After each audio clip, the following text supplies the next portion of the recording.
Google play store থেকেও people's radio app download করে শুনতে পারেন। তাহলে আমরা যেটা বললাম, তাহলে আমাদের সামনে মাস থেকে 4 দিন হচ্ছে, রোববার 3টা 5টা, সোমবার 1টা 3টা, বুধবার 1টা 3টা, বৃহস্পতিবার 3টা 5টা, 2 ঘন্টা করে প্রোগ্রাম হবে ইনশাল্লাহ। সপ্তাহে 4 দিন 8 ঘন্টা হচ্ছে, 8 ঘন্টা পাচ্ছেন, অনেক বিষয় জানতে পারবেন, অনেক প্রশ্নের জবাবও জানতে পারবেন ইনশাল্লাহ। আমার সাথে দেশবরণ আলেমও থাকবেন, এটা অনেক বড় পাওয়া পিপলস রেডিওর শ্রোতাদের জন্য। আল্লাহ তাআলা কবুল করুন, আমিন আমিন। আরেকটা প্রশ্ন ছিল আমাদের, আচ্ছা আমার আরেকটা প্রোগ্রাম হচ্ছে টেলিভিশনে, নাগরিক টিভিতে 7টা থেকে 9টা, সকাল 7টা থেকে 9টা। আপনারা সেখানেও ইসলাম বিষয়ে জানতে পারবেন, প্রশ্ন করতে পারবেন, ওইটাও দেখতে পারেন ইনশাআল্লাহ। আচ্ছা আরেকটা আকিদা, ওটা আকিকা না, ওটা আকিদা। আকিদা মানে হচ্ছে বিশ্বাস, দৃঢ় বিশ্বাস, সঠিক বিশ্বাস, মানহাজ সঠিক কর্মপদ্ধতি, মিনহাজ মানহাজ সঠিক কর্মপদ্ধতি। এগুলো যদি কারো আকিদা বিশ্বাস ঠিক না থাকে, মানহাজ ঠিক না থাকে, সে আলেমের কথা নেওয়া যাবে না, কারণ তিনি আপনাকে ভুল মাসালা দিবেন, নিজেও পথভ্রষ্ট হবেন, অন্যকে পথভ্রষ্ট করবেন। এটা আপনাকে জানতে হবে, ন্যূনতম আপনার জ্ঞান থাকতে হবে, কোরআন হাদিস থেকে এতটুকু জ্ঞান থাকতে হবে, কে সঠিক কথা বলছে, কে কোরআন সুন্নাহ দলিল দিয়ে কথা বলছে, রেফারেন্স দিয়ে কথা বলছে, কে বলছে না, এটা আপনি বুঝতে পারবেন, এটা বুঝতে পারবেন। এতটুকু বোঝার জ্ঞান আপনার মধ্যে থাকতে হবে, ক্ষমতা থাকতে হবে। আপনি যদি এটা না থাকে তো আপনি পথভ্রষ্ট হয়ে যাবেন, ইসলাম থেকে বের হয়ে যাবেন। কারণ এই সেক্টরও খারাপ রয়েছে, সব সেক্টরে ভালো মন্দ আছে, এই এলমের সেক্টরও খারাপ আছে। 3 ধরনের আলেম পৃথিবীতে আছে। এক ধরনের আলেম হচ্ছে দরবারি আলেম, সরকারের পক্ষে সবসময় জি হুজুর করে থাকে, ওদের কাছে সঠিক ইসলাম পাবেন না। আরেক দল হচ্ছে কোনো নির্দিষ্ট মাযহাব তার মধ্যে আছে, বা নির্দিষ্ট একটা নিয়ে সে পড়ে আছে, এর বাইরে সে যেতে চায় না, সেখানে আপনি সঠিক ইসলাম পাবেন না। আরেকটা হচ্ছে আপনি পাবেন সঠিক ইসলাম পাবেন যিনি কোরআন সুন্নাহর উপর দাঁড়িয়ে আছেন, তিনি কারো ভয়ে বা কারো কারণে মাসালা চেঞ্জ করবেন না, এর মাসালা গ্রহণ করতে হবে আপনাকে। সই আলেম, সঠিক আলেম যেটা বোঝানো হচ্ছে, কোনো কারণে, অর্থের কারণে বা কারো কারণে মাসালা চেঞ্জ করবেন না, এই আলেমের কাছ থেকে আপনাকে ইসলাম নিতে হবে। কোরআন হাদিস থেকে যিনি মাসালা দিবেন তার মাসালা গ্রহণ করতে হবে। আসসালামু আলাইকুম। জি, প্রশ্ন করবেন, শুনতে পাচ্ছেন? জি, প্রশ্ন করবেন, আবারও চেষ্টা করবেন। স্বামী মারা গেলে স্ত্রী 2 ভাবে সম্পদ পায়। একটা হচ্ছে সন্তানাদি থাকলে 8 ভাগের 1 ভাগ পাবে, সন্তানের না থাকলে 4 ভাগের 1 ভাগ পাবে। সন্তানের থাকলে 8 ভাগের 1 ভাগ পাবে, মানে 8 টাকা থাকলে 1 টাকা পাবে, এই সোজা হিসাব।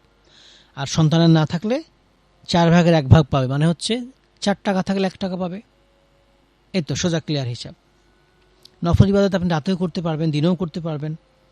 রাতে কি করতে পারবেন? তাহাজ্জুদ সালাত পড়তে পারবেন, দান সাদাকা করতে পারবেন, তাওবা ইস্তেগফার করতে পারবেন, কোরআন তেলাওয়াত করতে পারবেন, এগুলো করতে পারবেন। তাহলে আমরা আলোচনায় যাই ইনশাল্লাহ। প্রশ্ন শেষ আমাদের। পর্দা নিয়ে কথা বলছিলাম, ইদানিং পর্দা নিয়ে অনেকে কটাক্ষ করছে, আবার হচ্ছে দাড়ি নিয়েও কটাক্ষ করছে, এগুলো আমরা ইনশাল্লাহ কথা বলবো, যে আসলে ইমান থেকে বের হয়ে যাবে। এতটুকু জেনে রাখেন, মোটা দাগে, যে কেউ যদি ইসলাম নিয়ে কটাক্ষ করে, দাড়ি নিয়ে কটাক্ষ করে, ইসলাম থেকে সে বের হয়ে যাবে, এটা কাফির হয়ে যাবে, কুফরি হয়ে যাবে। আর যদি কেউ পর্দা নিয়ে কটাক্ষ করে, সেও ইসলাম থেকে বের হয়ে যাবে। ইসলামের কোনো বিধিবিধান অপছন্দ করলে সে ইসলামে থাকতে পারে না, ইসলাম থেকে বের হয়ে যায়। আপনি মানতে পারছেন না, ভিন্ন জিনিস, পাপ হবে। কিন্তু আপনি যদি কটাক্ষ করেন, অবজ্ঞা করেন, ইসলাম থেকে আপনি বের হয়ে যাবেন, এটা কুফরি হয়ে যাবে, এটা খেয়াল রাখতে হবে। দাড়ি রাখা কেউ ওয়াজিব, কেউ ফরজও বলেছেন, আর পর্দা তো ফরজ। তা আপনি ইসলামের ফরজ বিধান নিয়ে কী করে কথা বলবেন? একজন মুসলিম হিসেবে কী করে কথা বলবেন আপনি? আপনারা দেখবেন যে অনেকে সেকুলারে কথা বলে যে ধর্মনিরপেক্ষ, আসলে তারা ধর্মনিরপেক্ষ না, সবগুলো ইসলাম বিদ্বেষী। দেখবেন ওরা অন্য দিনের সমালোচনা করবে না, খালি ইসলাম নিয়ে সমালোচনা করবে। পৃথিবীতে অনেক ধর্মের লোককে পাবেন, বা ধর্ম মানে না, নাস্তিক, তাদেরকেও পাবেন, ওরা খালি ইসলাম নিয়েই কথা বলে, ইসলাম নিয়ে তাদের চুলকানি রয়েছে, ইসলাম নিয়েই খালি বিদ্বেষ করে থাকে, অন্য কিছু নিয়ে করে থাকে না। তার মানে এরা সবাই ইসলাম বিদ্বেষী, এরা সবাই ছদ্মবরণে ইসলাম বিদ্বেষী, এটা আপনাকে মনে রাখতে হবে। আল্লাহ তাআলা বলছেন, ওয়া ইযা সাআলতুমুহুন্না মাতাআন ফাসআলুহুন্না মিন ওয়ারাই হিজাব। ওয়া ইযা সাআলতুমুহুন্না মাতাআন, তোমরা তাদের নবীপত্নীদের, নবীর স্ত্রীদের নিকটে কিছু চাইলে পর্দার আড়াল থেকে চাও, মিন ওয়ারাই হিজাব, ফাসআলুহুন্না মিন ওয়ারাই হিজাব, পর্দার আড়াল থেকে তোমরা চাও এটা। এই বিধান তোমাদের এবং তাদের হৃদয়ের জন্য অধিকতর পবিত্রতার কারণ। তোমাদের কারো জন্য আল্লাহ রাসূলকে কষ্ট দেয়া সঙ্গত নয়, এবং তার মৃত্যুর পর তার স্ত্রীদেরকে বিয়ে করা তোমাদের জন্য বৈধ নয়। আল্লাহর দৃষ্টিতে এটা ঘোরতর অপরাধ। সূরা আহজাব আয়াত নম্বর 53। এর থেকে বোঝা যাচ্ছে নারীর দেহের কোনো অংশই পর্দা বিধানের বাইরে নয়। উম্মুল মুমিনিনগণ আমল করে তার প্রমাণ করেছেন। পর্দার বিধানকে সাহাবে কেরাম এবং উম্মুল মুমিনিনদের জন্য অধিকতর পবিত্রতার কারণ বলা হয়েছে। তখন উম্মতের আর কে আছে যে পর্দার বিধানের বাইরে যেতে পারে? আসসালামু আলাইকুম। প্রশ্ন করবেন? জি, প্রশ্ন করবেন। হ্যাঁ, ওয়ালাইকুম আসসালাম। বলছিলাম যে এখানে কাবা তওয়াফ আমরা যে করে থাকি, সেটা হলো যে এটা কি কোরআন দ্বারা প্রমাণিত নাকি হাদিস দ্বারা, একটু জানাবেন। আর আপনি যে প্রোগ্রাম করেন নাগর টিভিতে, এটা কি প্রশ্ন নেওয়া হয় না ফোনের মাধ্যমে? জি, আমাদের সাথেই থাকবেন।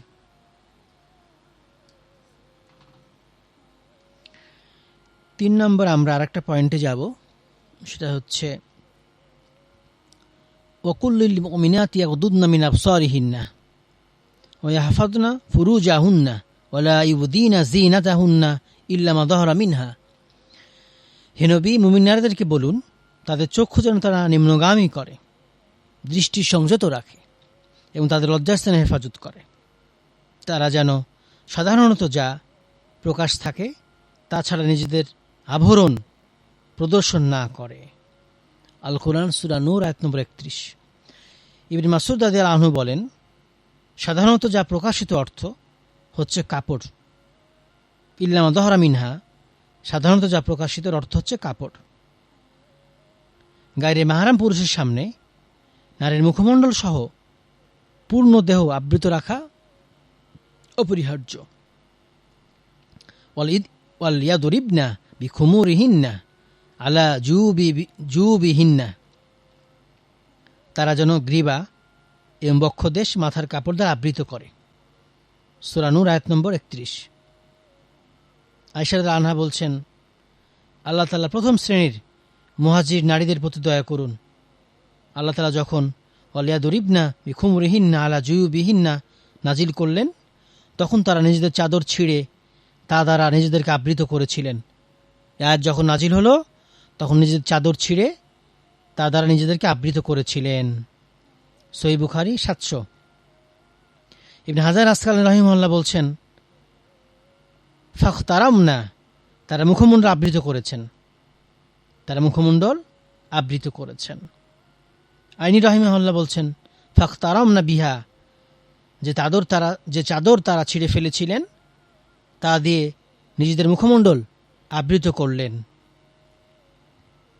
আল্লামা শানকিতি বলেন রাহিমাহুল্লাহ, এই হাদিস থেকে বোঝা যাচ্ছে মহিলা সাহাবীগণ বুঝতে পেরেছিলেন যে এই আয়াতে আল্লাহ তাআলা তাদেরকে মুখমণ্ডল আবৃত করার আদেশ করেছেন।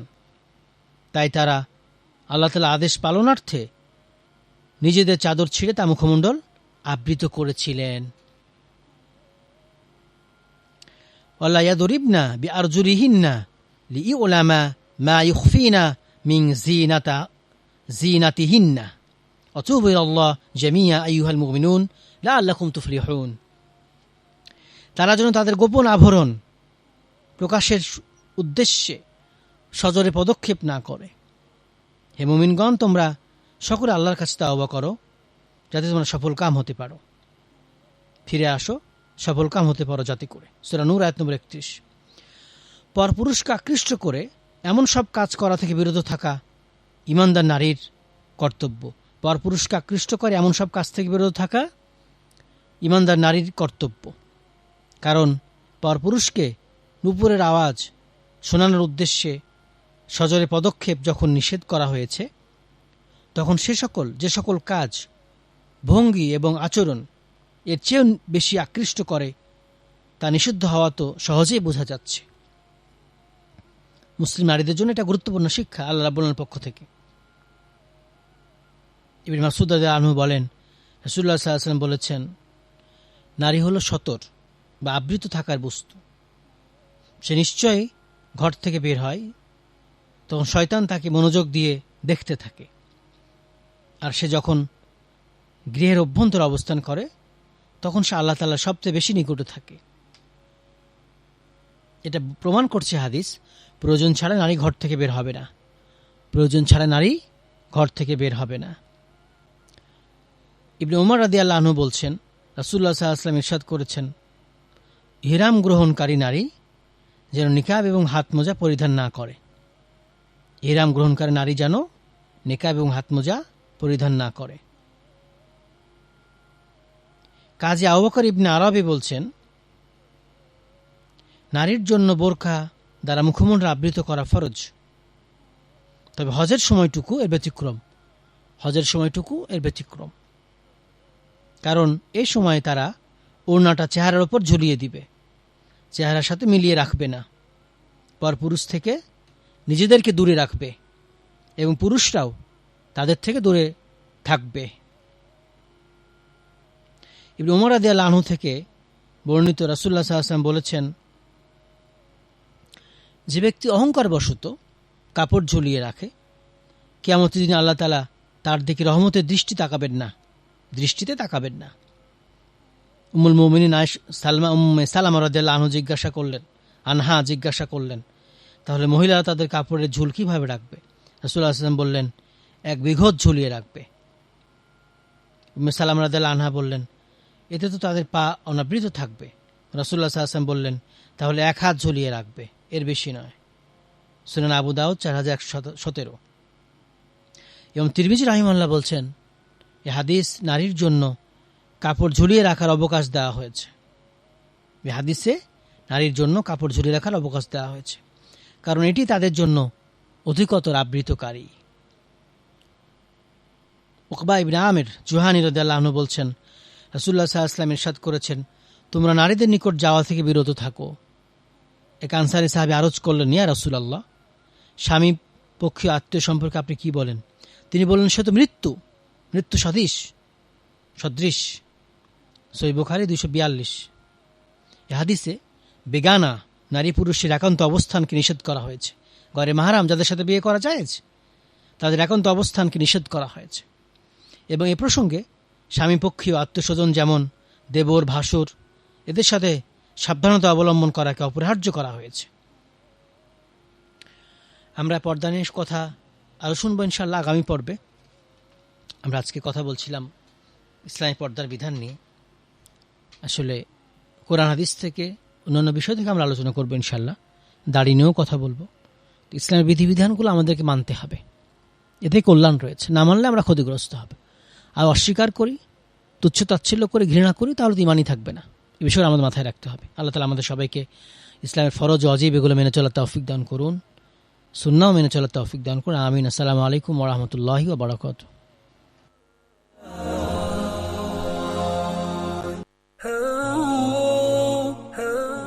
শরিয়া চেম্বার।